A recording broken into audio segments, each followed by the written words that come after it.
3장 14에서 21절. 제목은 하나님의 보좌에 앉는 주인공이라고 오늘 제목으로 오늘 말씀을 전하고자 합니다. 하나님께서는 하나님 말씀에 항상 나는 인애를 원하고 제사를 원하지 아니하니 번제하는 것보다 하나님 아는 것을 원하느라 하였습니다. 하나님은 본인을 알기를 원했습니다.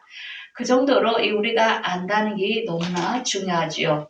그래서 우리가 성경 전체를 요약하다 보면은 하나님께서는 천지를 창조하기 전에 빛과 어둠의 영들이 존재하였습니다. 그래서 이 빛과 어둠의 생명체들을 위하여 이 지구 땅을 창조하셨습니다.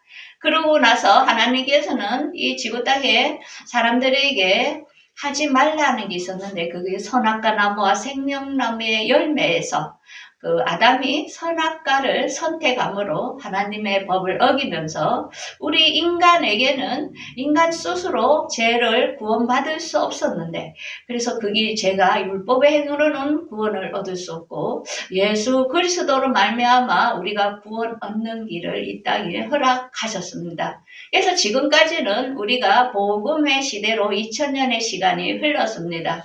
그래서 하나님께서는 마지막 7년이라는 환란 속에서 지금까지의 열매를 이제 거두는 시간대라는 것입니다. 그래서 우리가 지금은 7년 환란을 맞는 이 열매를 거두는 시기에 우리가 지금은 살고 있다는 것입니다. 그래서 이 고난의 전쟁과 환란과 이런 시간들이 지나고 나면 이 땅에 천년 왕국이 될 것인데 사람이 1000년을 사는 시대, 예수님이 통치하는 시대가 온다는 것입니다.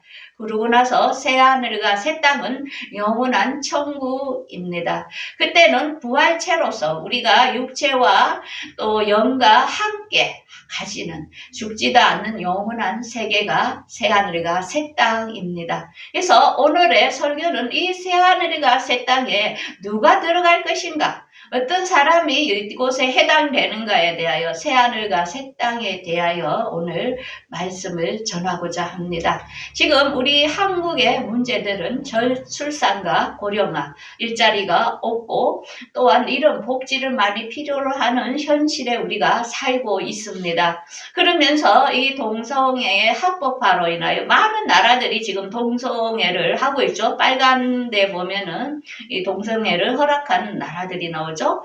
그러면서 우리가 사랑이 점차 식어져 가고 그리고 여성들은 아이를 안 낳고 많은 사람들이 돈의 노예가 돼요. 돈이 최고인 세상에 지금 우리가 살아가고 있습니다. 그러면서 우리가 엄청나게 과학적으로 발달되면서 유전체 분석이라든지 3D 프린트라든지 여러 가지의 우리가 상상을 초월한 과학의 시대가 지금 우리가 살고 있죠. 그러면서 줄기세포 이런 걸 개발하여 환자들도 주사를 맞았을 때 치료가 되고 또한 우리가 제약에서 바이오 산업체로 유전자 우리가 세포가 노화되는 것을 주사로서 세포를 되살리며 더 젊게 하는 이렇게 사람 수명이 연장돼가는 이런 시대가 지금 발달되어 있다는 것입니다. 그러면서 우리가 성경 속에만 있었던 천년왕국이 현실화되어가는 지금 우리가 시기를 맞이하고 있습니다.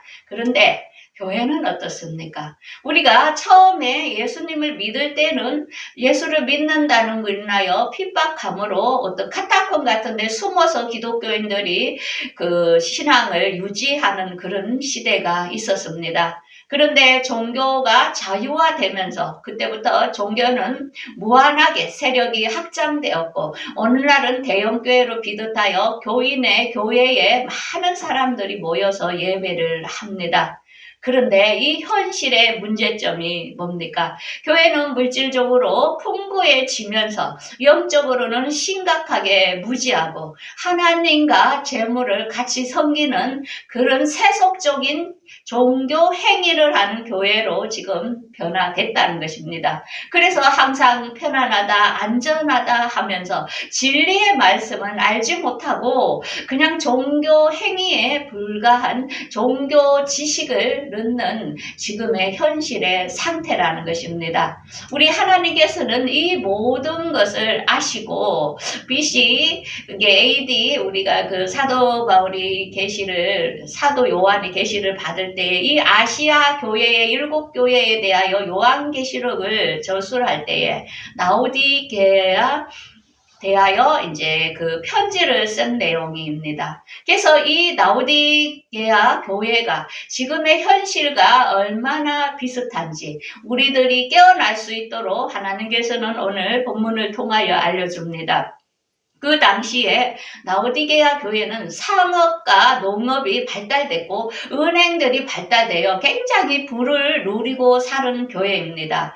그러면서 그곳에 안약이 발달된 정도로 학문이 많이 발달되었으며 목축의 발달로 굉장히 부유한 교회였습니다. 그래서 그곳에 지진이 나도 스스로 그 모든 것을 나라의 도움을 안 받고도 건설할 수 있는 이러한 되었다고 우리가 보면 됩니다. 근데 여기서 가장 부족한 게 한 개 있었는데 그거는 물이 거기에 라오디게아 그 지역에 물이 부족하였습니다. 그래서 이때는 물 때문에 어떻게 했냐면은 히에볼라의 서북쪽에서 물을 이렇게 따뜻한 물을 끌어올렸고 또 골레세에서 서도 북동쪽에서 차가운 물을 이렇게 끌어올리다 보니까 물이 중간에 이렇게 미지근한 상태의 지역이 라오디게아입니다. 그래서 화면에 보면은 지금 라오디게아 위치가 어떻습니까? 골레세와 히에로볼라 그 사이에 이렇게 물이 혼합되는 물이 미지근한 물을 먹어야 하는 이런 지역이라는 것을 알 수 있습니다. 지금도 히에라볼라 보면 온천하기에 지금 너무 좋죠. 한번 기회 되면 여행 한번 해보고 싶죠. 그래서 이 온천수가 엄청나게 이렇게 있는, 그래서 우리가 성지순례니 이렇게 많이 가기도 하는데 정말 멋집니다. 그러면 이 라오디게아 모습이 우리 현대 교회와 얼마나 닮았는지 오늘 본문 14절을 한번 보겠습니다. 라오디게아 사자에게 편지하라. 아멘이시오. 충성되고 참된 증인이시오.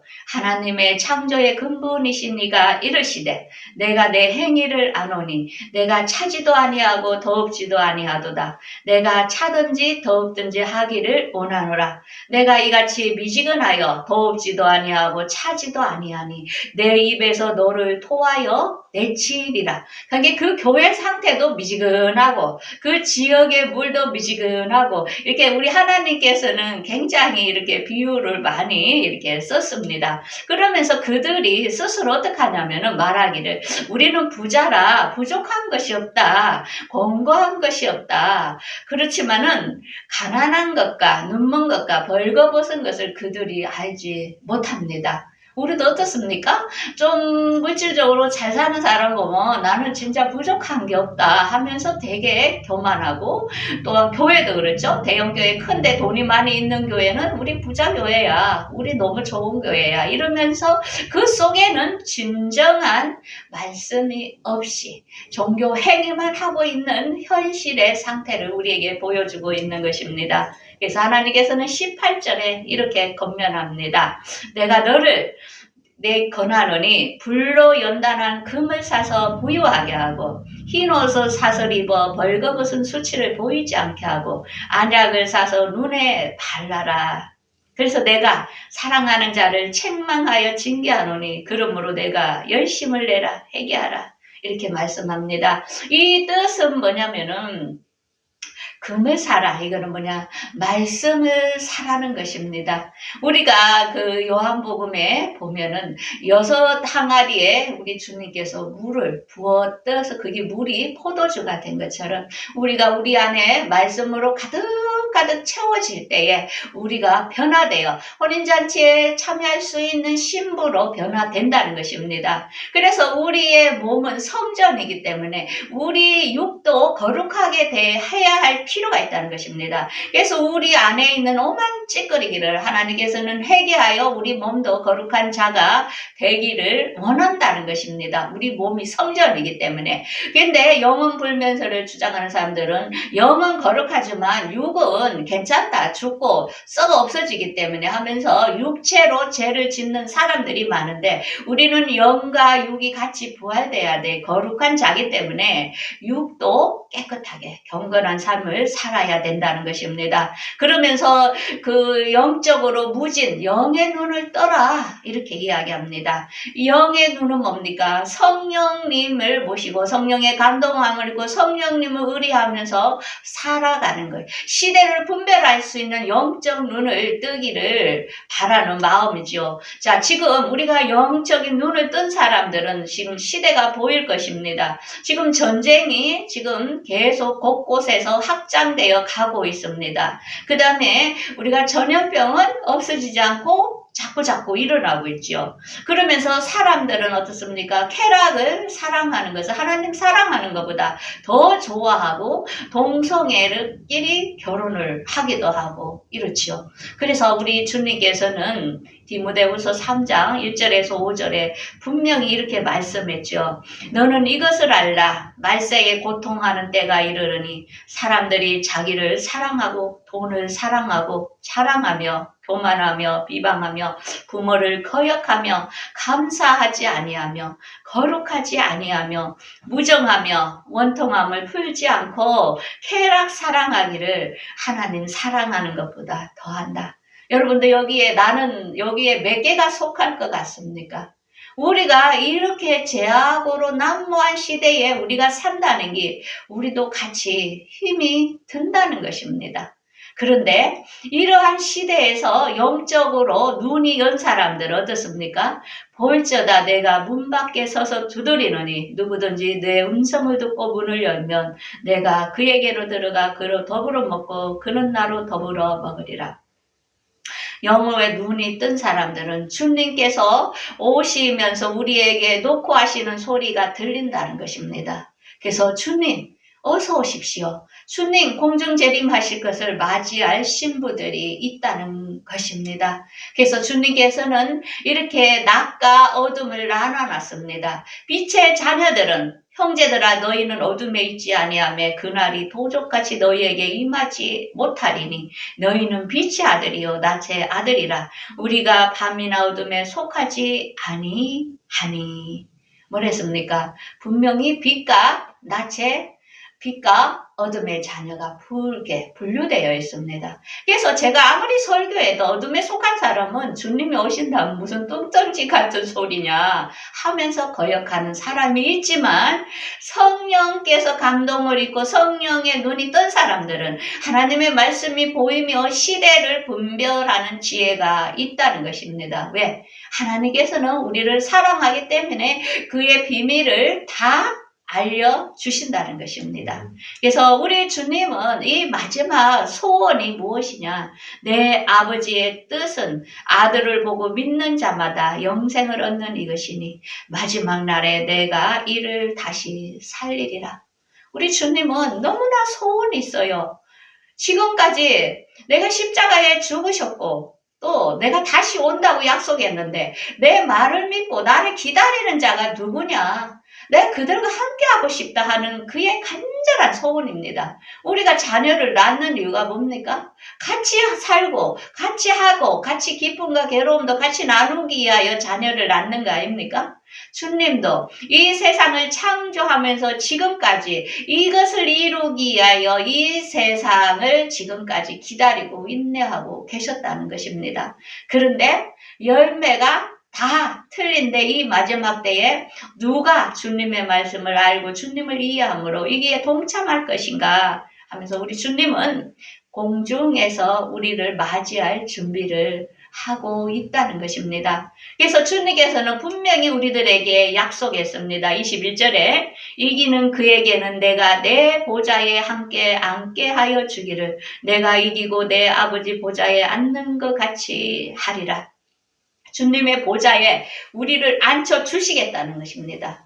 공중강림에 참여한 자를, 지상재림에 참여할 자들을 양쪽 24보좌에 앉을 것을 우리에게 약속을 하고 있습니다. 그래서 예수님의 제자들이 예수님을 따라다닐 때 이렇게 약속을 했지요. 이에 베드로가 대답하여 이르되 보소서 우리가 모든 것을 버리고 주를 따라싸온즉 그런즉 우리가 무엇을 얻으리까? 예수께서 이르시되 내가 진실로 너희에게 이르노니 세상이 새롭게 되어 인자가 자기 영광으로 보좌에 앉을 때에 나를 따르는 너희도 12 보좌에 앉아 이스라엘 12지파를 심판하리라.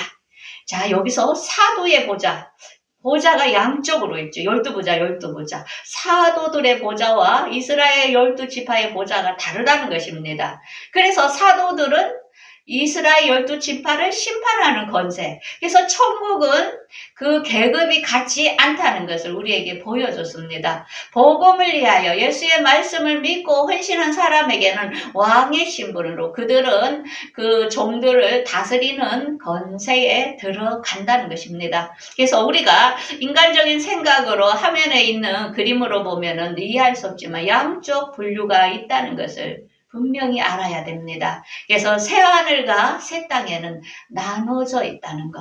이때의 영원히 하나님의 보좌에 앉은 이긴 자는 이 왕의 신분으로 주님의 보좌에 우편 보좌에 앉혀줄 것을 우리에게 약속을 하고 있는 것입니다. 우리가 지금 현실에 바쁘게 돌아가는 시대에 살고 있습니다.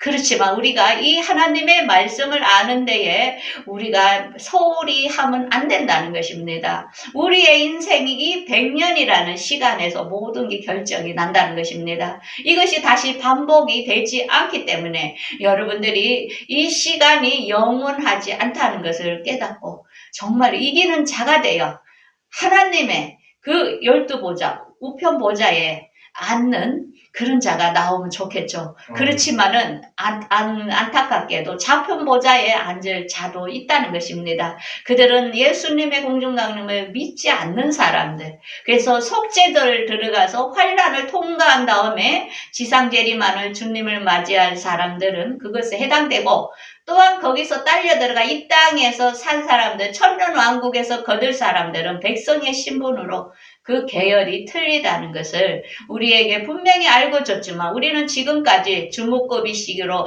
그냥 죽으면 막연히 천국에 가서 살고 뭐 선행을 하고 헌금을 많이 하면 천국에서 상을 많이 받고 이런 식의 우리가 신앙생활을 배우지 않았습니까? 근데 성경 말씀은 분명히 그렇지 않다는 것입니다. 그래서 우리 모두는 이긴 자가 되어 앞으로 이런 환란이 오지만 영의 눈을 떠서 우리는 주님 오심으로 기쁘게 그를 맞이할 수 있는 그런 믿음의 소유자가 되기를 간절히 바라겠습니다. 기도하겠습니다. 전능하신 아버지